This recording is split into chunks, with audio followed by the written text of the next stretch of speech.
ये एकादशी तिथि मनुष्य को हर प्रकार के पाप बंधनों से मुक्त करती है और यहाँ तक कि वो उसे प्रेत योनि में जाने से भी बचा लेती है। माघ मास के शुक्ल पक्ष में आने वाली ये जया एकादशी भैमी एकादशी के नाम से भी जानी जाती है, जो कि सुमेरु जैसे महान पूर्व जन्म और वर्तमान जन्म के पापों का क्षण भर में नाश कर देती है। तो ऐसी पुण्य भागा और अत्यंत पवित्र जया एकादशी मनुष्य को सर्वोच्च आध्यात्मिक मोक्ष प्रदान करती है, जिसका पालन करके साधक भगवान श्री विष्णु की विशेष कृपा प्राप्त कर सकते हैं।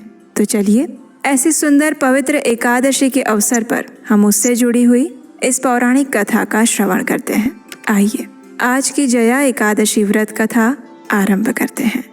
युधिष्ठिर महाराज ने भगवान श्री कृष्ण से पूछा, हे जगत के नाथ परमपिता, आप पूर्ण पुरुषोत्तम परमेश्वर और सभी कारणों के कारण हैं।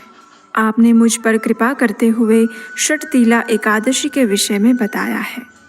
हे दीनानाथ, अब कृपया मुझे माघ मास के शुक्ल पक्ष में आने वाली एकादशी के विषय में विस्तार पूर्वक बताएं। इस एकादशी का नाम क्या है और इस व्रत के पालन करने की विधि क्या है? मदन मोहन श्री कृष्ण ने मंद स्मित करते हुए युधिष्ठिर महाराज से कहा, हे राजन, माघ मास के शुक्ल पक्ष में आने वाली एकादशी को भैमी एकादशी या जया एकादशी के नाम से जाना जाता है।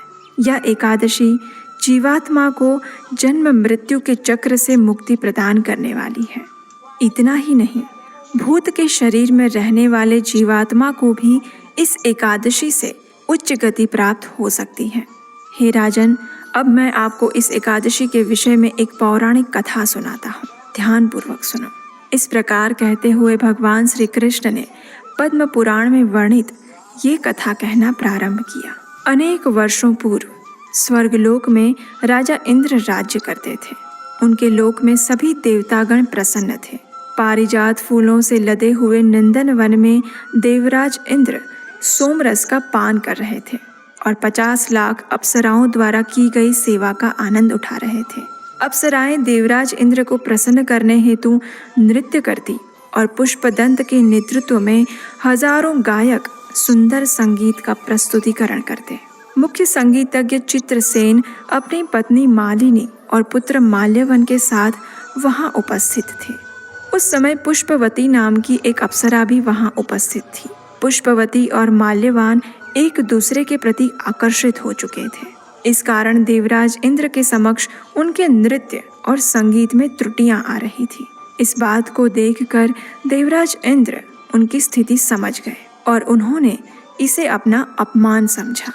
क्रोधपूर्ण स्वरों से देवराज इंद्र ने कहा, हे मूर्खों, तुम दोनों मुझे प्रसन्न करने का आडंबर कर रहे हो, लेकिन वास्तव में तुम दोनों की एक दूसरे के प्रति आसक्ति स्पष्ट रूप से मुझे दिख रही है।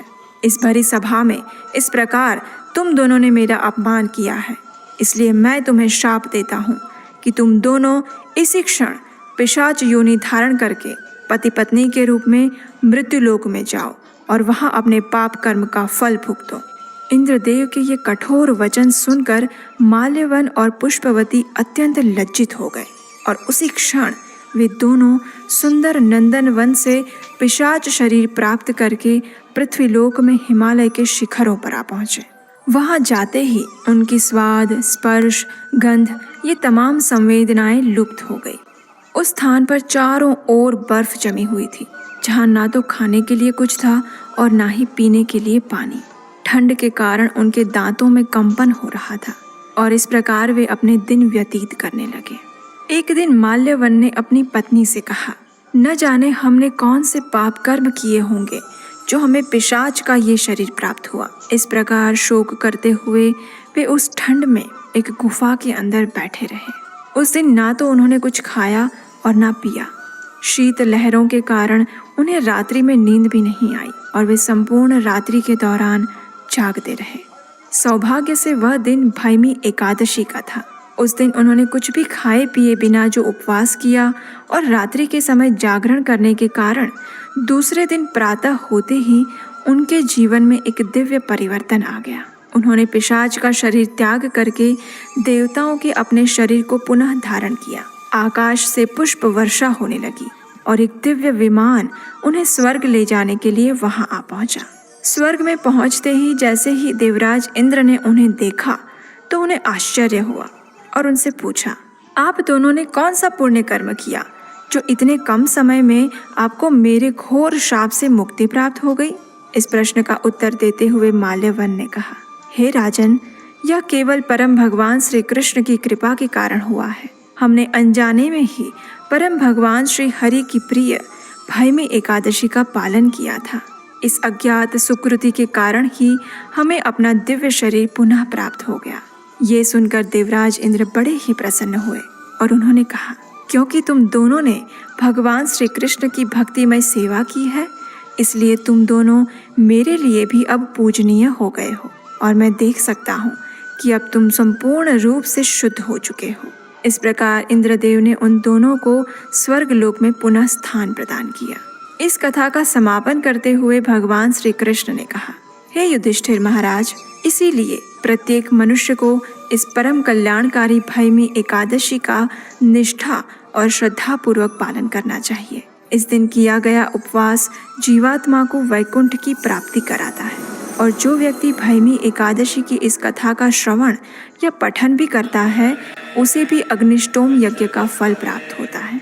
तो चलिए अब देखते हैं इसका पालन कैसे करें।